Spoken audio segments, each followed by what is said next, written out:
Bonjour à tous. Allez, aujourd'hui dans cette nouvelle vidéo, je vous propose de faire un retour d'expérience sur cette véloroute de la vallée et gorge de l'Aveyron. C'est parti!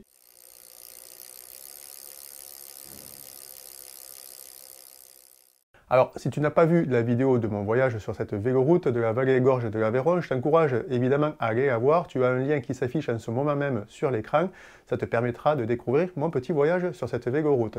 Aujourd'hui, dans cette vidéo, je te propose de faire un retour d'expérience, c'est-à-dire que je vais aborder tout un tas de sujets simples mais utiles qui te permettront toi aussi de te lancer sur cette véloroute en abordant tout un tas de thèmes pratiques. On va parler de l'itinéraire, du parcours, du balisage, la signalisation, l'état des routes et chemins que la véloroute emprunte. On parlera aussi comment on va au point de départ, par exemple, de cette véloroute et tout un tas d'autres petits sujets. Allez, on commence sans plus attendre par le parcours. Alors, concernant le parcours, le début se trouve à Laguépi et la fin à Montauban. Ou l'inverse, hein, évidemment.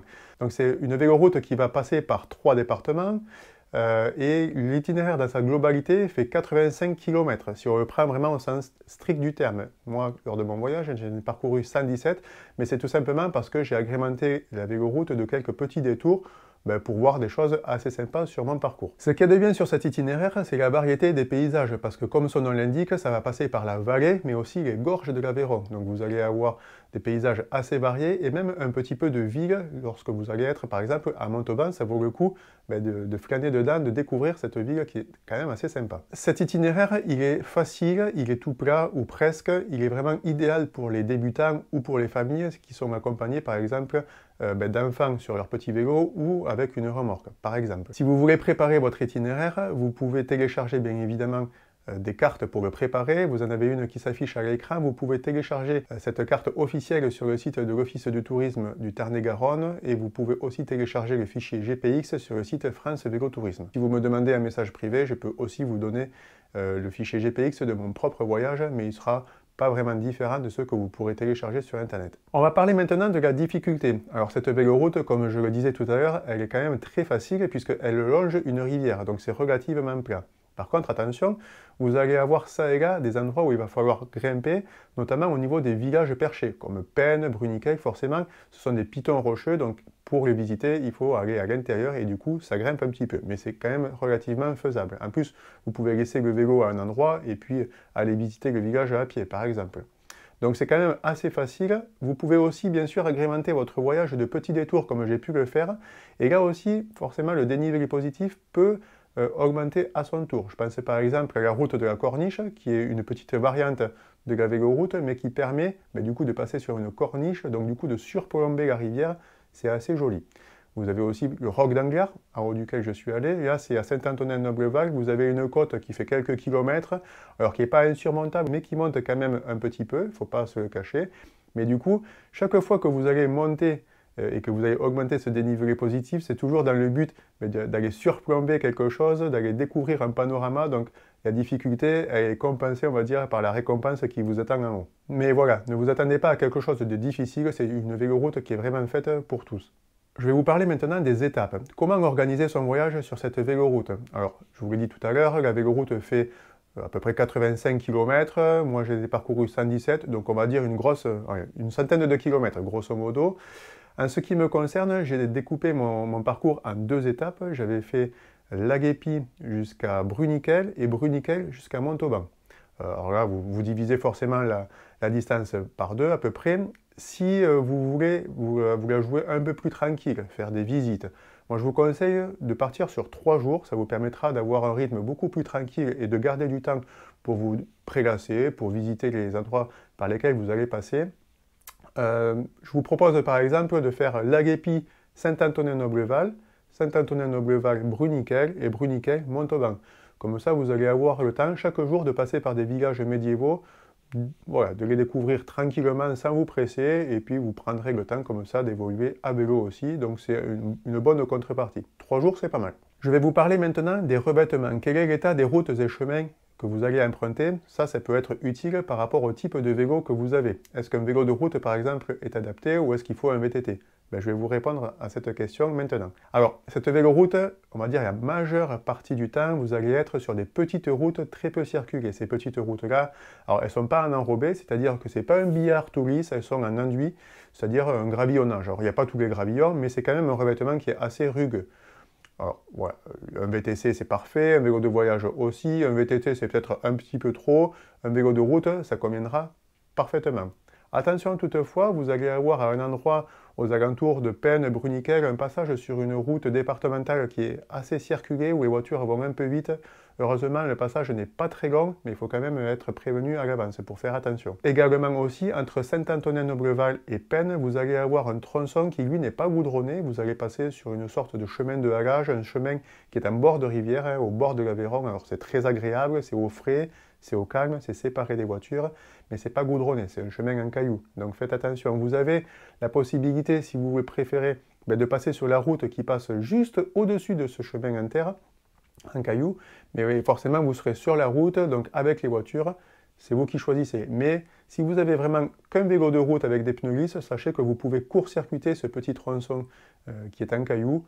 Voilà, c'est pas quelque chose qui est très gênant. Quoi qu'il en soit, sur cet itinéraire cyclable, vous n'aurez pas de piste cyclable séparée à proprement parler, c'est-à-dire pas vraiment de site propre. Vous allez toujours être sur des routes avec les voitures. Même si ce n'est pas circulé, il faut vous attendre quand même à croiser quelques voitures le long du tracé. Alors, je vais vous parler maintenant des lieux remarquables par lesquels vous allez passer, sans rentrer trop dans le détail, mais évidemment, cette véloroute, même si elle est courte, elle vous permet de passer par des lieux qui sont très sympas à visiter. Je pense par exemple à Saint-Antonin-Nobleval, qui est une vieille bastide médiévale. Je pense aussi à Penne, qui est un château juché sur un promontoire rocheux très sympa à visiter aussi. Peu après, vous allez avoir Bruniquel, là aussi avec un château qui surplombe le Vigage et la vallée de l'Aveyron. Il y a une histoire aussi avec un film, Le Vieux Fusil, qui a été tourné ici à l'époque. Qu'est-ce que vous avez encore? Vous pouvez avoir Montauban, bien sûr, qui est soit votre point de départ, soit votre point d'arrivée. Cette ville est assez sympa, elle est construite un petit peu sur le modèle toulousain avec ses briquettes. Vous avez la place nationale avec ses arcades, sa fontaine au milieu qui est vraiment hyper agréable avec les bords du Tarn pas très loin. Donc en fait, vous voyez tout au long de votre itinéraire sur cette véloroute, vous aurez de quoi vous arrêter, de quoi visiter, de quoi faire autre chose que pédaler, ce qui est plutôt pas mal. Je vais aborder maintenant un thème que j'aime bien, celui de la signalisation, du balisage sur cette véloroute de la vallée des Gorges de l'Aveyron. Alors, je dois l'avouer, cette signalisation ici est très correcte. Elle est dans les deux sens en plus, ce qui est top parce que vous pouvez prendre l'itinéraire du coup dans un sens ou dans un autre et la signalisation elle est faite un peu comme je les aime. C'est-à-dire que vous n'avez pas seulement que des panneaux directionnels, mais vous avez aussi de temps en temps des panneaux avec des distances par rapport au prochain village, ce qui vous permet vraiment de vous situer et de voir où vous en êtes dans votre journée. Donc vous avez des panneaux directionnels, ça je l'ai dit, c'est-à-dire des flèches qui vous indiquent vers où il faut aller, dans les deux sens, donc que vous veniez de Montauban ou de la Guépie, ça fonctionne, et idem pour les panneaux avec les distances, ça vous en avez vraiment partout, donc c'est très bien fait. J'ajouterai au niveau de la signalisation du balisage, peut-être ça évoluera dans l'année 2023, mais après l'Exos, ou avant l'Exos, en fonction de là où vous arrivez, vous avez une portion de route qui est barrée en raison d'un éboulement de cette route dans l'Aveyron. Alors, la route est barrée avec des blocs en béton, avec des panneaux, mais ce n'est pas signalé en avant. Donc, quand on arrive dessus, forcément, vous allez sans doute faire comme tout le monde et comme moi, c'est-à-dire passer, contourner ces panneaux pour poursuivre sur votre route. Il faudra à ce moment-là faire vraiment très attention au niveau de l'éboulement, parce que là, vous avez vraiment la route qui a glissé dans la rivière qui est vraiment en contrebas, donc il y a vraiment un risque, un danger parce que c'est pas hyper bien signalé à cet endroit-là, c'est pas très bien protégé, donc faites bien attention si c'est encore le cas lors de votre passage. Ah oui, non, en fait, en plus des chutes de pierre, il y a aussi ça, donc ouais, il y a un vrai danger. Effectivement, c'est justifié la fermeture de la route. On va parler maintenant de la façon dont on accède au départ et à l'arrivée de cette véloroute, donc qu'on arrive à Montauban ou à la Guépie. Alors, pourquoi pas déjà arriver en train, si vous voulez vraiment juste pédaler le temps d'un week-end prolongé sur ce tronçon de la véloroute de la vallée des Gorges de l'Arrivée, vous pouvez arriver soit à la gare de Montauban, soit à la gare de la Guépie, puisqu'il y a une gare dans ce village, même s'il est très petit. Et ce qu'il y a de bien avec les TER en Occitanie, c'est que parfois vous avez des tarifs très avantageux. Je pense par exemple au premier week-end de chaque mois. Je vous mets le calendrier à l'écran, où là les billets sont à 1 €. Donc pourquoi ne pas en profiter? Vous avez aussi, je crois, des tarifs de ce même genre l'été, donc surveillez bien ça sur leur site internet, ça vaut le coup. À titre d'exemple, pour vous rendre à Laguépi depuis Toulouse, ça dure 1h20 et en temps normal, le billet est à 10 euros. Donc vous voyez, soit 1 euro si vous avez un tarif avantageux, soit 10 euros, c'est pas insurmontable et en tout cas c'est pratique. À Montauban, évidemment, là vous êtes sur une gare un peu plus grosse, donc vous avez des trains à la fois régionaux et à la fois grandes lignes qui vous amèneront soit vers Toulouse, soit vers Bordeaux, et ensuite vous irez là où vous avez envie d'aller, bien sûr. Quoi qu'il en soit, si vous arrivez de gares un petit peu plus petites aux abords de cette véloroute, je vous mets une carte là de toutes les gares qui existent aux alentours. Vous voyez que le réseau est quand même hyper fourni. Donc c'est quand même assez pratique de s'y rendre en train. Mais pourquoi pas vous y rendre directement à vélo sur cette véloroute, comme ça a été le cas pour moi par exemple. Moi j'étais parti de Toulouse pour aller dans la famille qui était dans le Tarn et je me suis rendu ensuite au départ à Laguépi en vélo. Et ce qui est bien, c'est que vous pouvez passer par des sites remarquables sur votre trajet. Peu avant Laguépi, dans le Tarn, vous avez le village de Cordes-sur-Ciel, qui est vraiment un village superbe, qui a été classé parmi les plus beaux villages de France, et vous en avez encore de nombreux du même genre peu avant. Donc, si vous avez un peu de temps avant d'entreprendre cette véloroute, vous pouvez passer par ces villages-là. Idem, si vous arrivez du côté de Toulouse, ce qui peut être intéressant, c'est de se faire une petite journée de mise en jambe depuis Toulouse. Donc vous prenez le canal latéral à la Garonne, le canal des Deux Mers, vous allez jusqu'à Montèche, et de Montèche, vous avez pareil, un canal qui va jusqu'à Montauban, qui rejoint en fait la rivière le Tarn. Et ce canal de Montèche, il ne fait que 12 km. Donc en fait, si vous partez de Toulouse, vous avez je crois 85 km pour aller jusqu'à Montauban. Donc ça vous fait, vous voyez, une journée à rouler sur du plat, tranquillement au bord de l'eau, avant de pouvoir débuter votre véloroute. Donc c'est à la fois possible de s'y rendre en train, c'est à la fois possible de s'y rendre en vélo, bref, c'est plutôt bien desservi. Petit focus maintenant sur l'hébergement. Alors, vous êtes dans l'Aveyron, le Tarn, le Tarn-et-Garonne, bref, dans des zones qui sont quand même assez fréquentées l'été, on ne va pas se le cacher. Vous n'avez pas beaucoup de camping sur cette zone. Faites bien attention si vous aviez pensé à prendre la tente parce que ce n'est pas très bien doté de ce point de vue-là. Par contre, si vous voulez faire du bivouac avec votre tente, évidemment, ça sera possible et le fait que vous soyez dans la nature au bord de l'eau, vous allez pouvoir trouver de nombreux spots assez sympas. Mais faites quand même attention à respecter la nature là où vous vous installez et vérifiez bien que vous êtes dans un endroit qui n'est pas interdit. Attention, l'été aussi, c'est une zone qui est très fréquentée, donc vous verrez sans doute des canoës qui vont évoluer sur la rivière. Donc cachez-vous un petit peu, mettez-vous à l'abri pour être bien tranquille. Vous avez bien sûr de nombreux gîtes, de nombreux logements Airbnb par exemple. Je n'ai pas regardé au niveau des warm showers parce que je n'ai pas l'application, mais grosso modo, vous allez quand même avoir de nombreuses possibilités pour vous héberger, bien sûr. Pourquoi ne pas regarder aussi les hébergements qui sont labellisés avec le label Accueil Vélo? Alors, ce label Accueil Vélo, j'en parlerai dans une autre vidéo, mais c'est un label qui propose des hébergements en fait, ou des services qui sont situés à moins de 5 km de la véloroute, donc tout proche de là où vous allez pédaler, et qui offrent normalement des services spécialisés dédiés au vélo, comme un abri sécurisé pour le vélo ou d'autres petits services. Donc, ça peut être pas mal de regarder ce label Accueil Vélo. Mais rassurez-vous, on peut trouver tout un tas d'autres hébergements qui n'ont pas ce label et qui sont tout à fait corrects et sympas. Je pense notamment à Bruniquel, là où j'ai été hébergé par l'Office du tourisme du Tarn-et-Garonne. C'était vraiment top, alors que ça n'avait pas le label, par exemple. Bon, je voulais parler aussi de l'accueil, que ça me tenait à cœur, parce que, en fait, même si j'ai passé un bon moment sur cette véloroute, j'ai eu quand même un point négatif à ce sujet-là. En fait, que je vous raconte, durant la seule et même première journée, j'ai eu 3 fois une mauvaise expérience au niveau de l'accueil. Et ça me fait d'autant plus mal qu'en fait, moi je suis originaire de ce coin, je suis vraiment le local de l'étape. Donc ça m'a fait quand même quelque chose de voir comment on m'avait traité.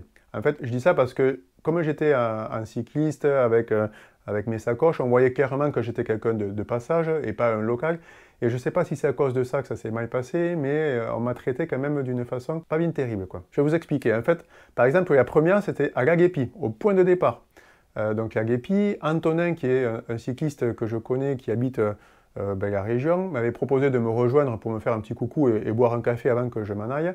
Donc ce que j'ai accepté, bien sûr. On se retrouve au centre de Laguépi, et là on se dit, on va aller se boire un café dans le bar du village. Alors Laguépi c'est tout petit, hein, c'est un petit village, il n'y a qu'un seul bistrot sur la place centrale. On commence à poser nos vélos contre le bar, et là en fait il y a le gérant du resto, du bar, qui sort comme une bombe, il nous saute à la gorge direct, et il nous dit, non mais les vélos, j'en peux plus, j'en ai eu tout l'été, j'en ai marre, je peux plus les voir les vélos. En plus, les cyclistes, ils viennent me demander de remplir leur bidon d'eau et ils ne prennent juste qu'un café, ils repartent, je ne peux plus les voir. Oh là, le mec, il était vraiment comme un fou. Heureusement, Antonin avait eu la bonne idée de prendre un petit thermos de café au cas où rien ne soit ouvert. Donc là, ben, on a plié les gaules, on a fait demi-tour et on allait se boire un petit café qu'Antonin avait amené au bord du Vior, tranquille, sur la table de pique-nique. Alors je vous mets la photo de ce bistrot-là. Effectivement, j'espère que ça ne lui fera pas de la bonne pub parce que c'est vraiment pas correct de traiter les gens comme ça. En plus, moi je trouve que c'est plutôt une chance pour lui de se trouver au départ ou à la fin d'une véloroute parce que ça va lui amener plus de monde, plus de touristes, plus de cyclistes. Donc moi de mon point de vue, c'était quand même que du positif. Le pire, c'est que dans l'histoire, on n'a même pas été consommé chez lui parce qu'en fait, il nous a dégagé comme une merde. Bref, deuxième expérience de la journée, c'était à Saint-Antonin-Nobleval. Là, en fait, ben, voilà, je vous mets la photo de la boulangerie. Je voulais me prendre un sandwich, enfin une petite formule pour déjeuner, sandwich, une boisson, un dessert. Dans cette boulangerie, il n'y avait pas les prix des sandwichs, des produits, donc je ne me suis pas méfié. Je me suis dit que ben, ça serait à peu près comme partout. Donc je lui demande de me préparer un sandwich assez classique, hein, jambon blanc, crudité, enfin un truc banal. Donc je prends un sandwich comme ça, une canette de Coca-Cola et une petite part de tarte. Et là, en fait, quand il m'annonce l'addition, 11,60 €. 11,60 €. Je ne sais pas si vous vous rendez compte, ça fait presque 80 francs pour ceux à qui ça parle encore. Pour ce prix-là, en fait, vous avez un plat du jour, voire plus, dans un petit resto pas loin. Donc, certains d'entre vous, quand j'avais publié ça sur Instagram, ont dit « Ah, mais tu aurais dû refuser, pas payer », sauf qu'en fait, le sandwich, je lui ai fait préparer devant moi parce qu'il n'y en avait pas de prêt. Donc je ne me suis pas vu, si tu veux, lui dire ben non, désolé, ton sandwich, je ne te le prends pas parce que c'est trop cher. Une fois que c'était préparé, bon, ben, je l'ai payé et puis je suis allé le manger. Enfin, le déguster plutôt, parce qu'à ce prix-là, je peux vous dire qu'à chaque bouchée, j'en ai profité un maximum.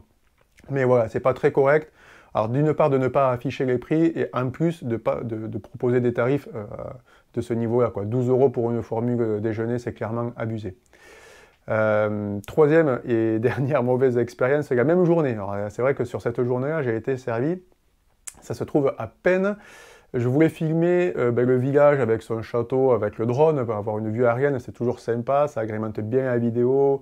Et j'aime bien trouver, pour ce faire, un endroit un peu à l'écart, un peu tranquille, pour qu'on ne me voit pas, parce que chaque fois que j'utilise la télécommande avec le drone, forcément, quand les gens me voient, ça attire l'attention, ils viennent me demander, me poser des questions, donc je préfère être peinard et un peu caché. Et là, en fait, je m'écarte un peu du centre-ville, je trouve à côté d'un restaurant un espace vert avec des tables, vous savez, les tables pique-nique, les tables en bois.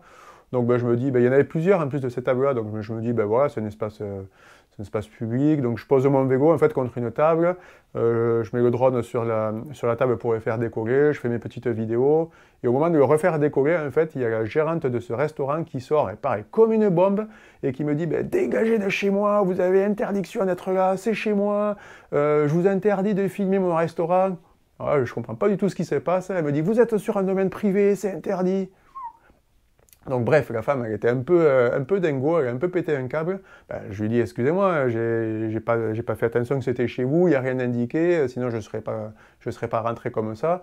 Et en plus, je lui dis, pour rien vous cacher, c'est pas ton restaurant que je filme, parce que franchement, je n'ai rien à faire, c'est plutôt la beauté du village. Bon bref, j'ai remballé mon drone, je l'ai mis dans ma sacoche et je me suis cassé. Mais ouais, voilà, je ne sais pas en fait si cette expérience-là, ça s'est passé au mois d'octobre, donc après la période touristique. Donc je ne sais pas si en fait voilà, les commerçants étaient un peu usés, fatigués de la période touristique, ils en avaient un peu marre des touristes. Mais quoi qu'il en soit, je me dis que c'est des commerçants et leur métier, ben, ça consiste justement à accueillir les gens, à s'occuper d'eux. Donc s'ils réagissent comme ça avec tous les touristes qui sont de passage, franchement, ça ne va pas donner une très belle image de la région. Et c'est bien dommage parce qu'à la fin de la journée, je me suis dit, mais merde, c'est comme ça qu'on accueille les gens chez nous? C'est pas possible, quoi. C'est incroyable. Je ne sais pas comment les gens peuvent revenir si vraiment on les accueille comme ça. Heureusement, je vous rassure, ça ne s'est pas passé comme ça partout où je suis allé. Le soir, au gîte à Bruniquel, la dame a été d'une gentillesse extrême, c'était très sympa, les chambres étaient propres. Le lendemain, entre Bruniquel et Montauban, ça s'est hyper bien passé aussi. Lauriane de l'office de tourisme que j'ai rencontré à la gare de Montauban était très sympa aussi. Donc en fait, voilà, il faut vraiment mettre cette petite mauvaise expérience de côté. Je pense que ça ne se passe pas toujours comme ça et je vous le souhaite en tout cas. Donc voilà, en conclusion, pour résumer tout ça, je vous recommande vivement cette véloroute de la vallée et gorge de l'Aveyron parce que comme je vous l'ai montré, elle est facile, elle n'est pas très longue, on peut la faire sur un week-end prolongé par exemple. C'est possible de la faire en famille, avec des enfants, vous allez voir tout un tas de belles choses le long du parcours avec des sites remarquables.